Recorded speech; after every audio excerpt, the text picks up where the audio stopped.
10 a.m. A siren is heard across the country. Everybody stops everything and stands in attention. The whole country is pausing for 1 minute of silence. It's a major violation of social rules if you don't, so everybody does it. Men, women, children, everybody. Except my dad.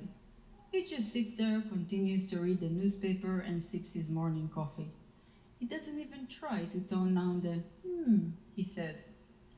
That's how I know Memorial Day for the Holocaust started. This happens once a year, and it fell right on my yearly visit to Israel. The day before, I take a walk in our industrial neighborhood. I see the corner where I had this horrible accident with my skateboard, but I didn't cry.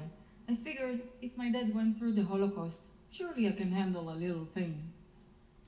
One summer, my parents traveled, and they sent me up north to a kibbutz to stay until they're back. There, I meet a group of Germans who came to volunteer. It's the first time I see German people. The neighborhood kids used to beat me up for looking like a German, and indeed, I blend right in. The leader of the group is Johann. Every night we hang out together after work. With 8th grade level English, I tell him about my hometown, Rishon LeZion, and he tells me about Berlin. One evening, Johann brings a book of poems. I think he's about to kiss me, but I keep my cool and say, "Cool, go ahead and read." Suddenly, I hear this flood of words in German. Von Dille von Strucke. It was a poem by Hénock Schiller, who has my surname. That was a surprise. Johann goes on and on. These German words are pouring out of his mouth. I never heard it so closely before. It's terrifying. I start to see images of Nazis pushing Jews into trailers, skeletal humans behind barbed wires, smoke coming out of gas chambers, until I scream, "Stop!" and I push Johann off me. Johann sits there all flustered. What am I gonna say? That my entire life, the only times I heard German was in Holocaust movies? That the Germans did something to my dad, but I don't know what because he never talks about it? Somehow, it doesn't feel like our after-work conversation. So I just say, "It hurts," and I point to his foot that is stepping on my toes. After this, I think there's something wrong with my memory. It's not my memory, it's my dad's. Actually, it's not even his because he never mentioned any of his memories.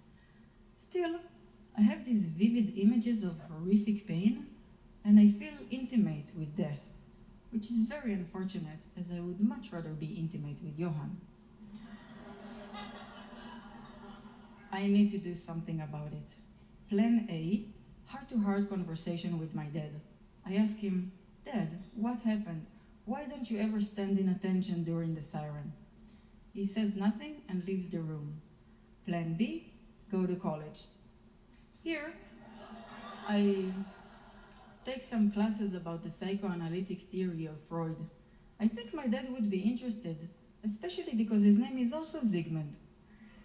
He listens quietly as I explain, and when I'm done, he says, "Psychology is a serious load of crap." So I decide to major in psychology. However, people talking about their emotions could be time-consuming, so I decide to focus on a simpler form of human behavior, mice. I like them.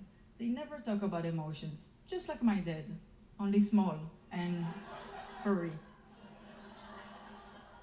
Every day I watch their behavior. When they sense the smell of a predator, they freeze in the corner. When they hear the sound of a bell, they freeze in the other corner. I try to change their behavior, but they never forget what they're afraid of.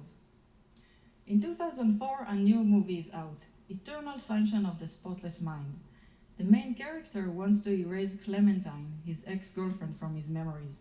He goes to a doctor who has this innovative technique to erase memories. The state-of-the-art technology is a helmet you put on your head with some wires. The helmet technology inspires me. I discover that the movie is based on a true experiment. There's a real lab at NYU that did the actual experiment. I managed to get some government funding, pack my bags, and move move to New York. I show up at the very lab that did the experiment and ask for a job. These NYU scientists, they found a way to change memories.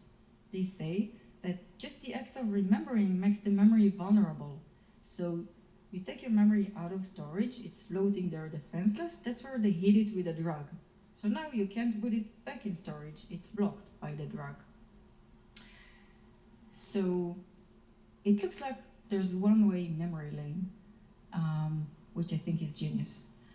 The only problem is that the only indication that this is true is in the form of a furry mouse that stopped freezing in the corner. So they give me a job. My mission is to show that this actually works in real human beings. The way to do it is simple. I invite people to the lab and give them electric shocks. Before each shock, I show them a blue square. After a few times, I don't need to give the shocks anymore. They're really afraid of the blue squares. The next phase is to give the drug and get rid of the fear. One problem is, I don't actually have the drug. Experiments in humans are complicated more than mice because of federal laws. So they're really strict about giving drugs to people, but pretty lenient about giving them electric shocks.